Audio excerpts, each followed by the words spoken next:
Le 20e sommet des chefs d'État et de gouvernement du sommet de l'Union du fleuve Mano, sommet qui s'est ouvert ce matin à Monrovia, au Libéria. La présidente du Libéria, Ellen Johnson Sirleaf, les présidents sierra-léonais Ernest Bai Koroma, Alpha Condé de Guinée et Alassane Ouattara de Côte d'Ivoire se sont penchés sur les questions de la sécurisation des frontières et du développement des infrastructures dans les pays de l'Union.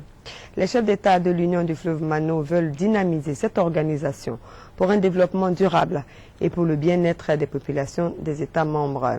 L'Union du fleuve Mano, je le rappelle, a été créée en 1973. Le compte-rendu de notre envoyé spécial Awa Touré dans nos éditions de demain. Puis le président de la République a fait une déclaration à Monrovia, à l'Union du fleuve Mano. Alassane Ouattara a indiqué que la participation de notre pays à ce sommet marque le retour de la Côte d'Ivoire. Nouvelle. Je voudrais saisir l'occasion de la tenue de ce sommet de l'Union du fleuve Mano pour marquer la présence d'une Côte d'Ivoire nouvelle.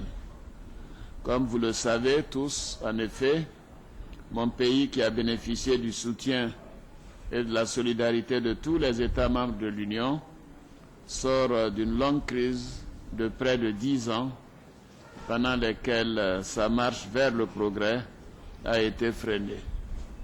Les secteurs de sa vie nationale qui ont le plus souffert de cette pénible épreuve, outre la cohésion sociale, sont entre autres la sécurité et les infrastructures de base. Le thème de notre rencontre au sommet ce jour, sécurité et infrastructure dans l'espace UFM, me paraît donc particulièrement pertinent. Cependant, à y voir de près, les pays qui composent l'espace de l'Union, à l'exception de la Guinée, ont tous été gravement affectés ces dernières décennies par des guerres et des conflits qui ont détruit et déstructuré leur économie et leurs tissus sociaux.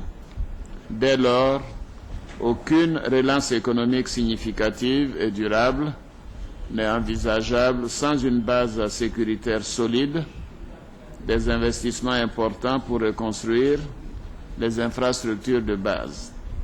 L'on se rend compte alors que ces domaines constituent bien les points de départ essentiels si nous voulons réussir la reconstruction post-conflit dans la sous-région.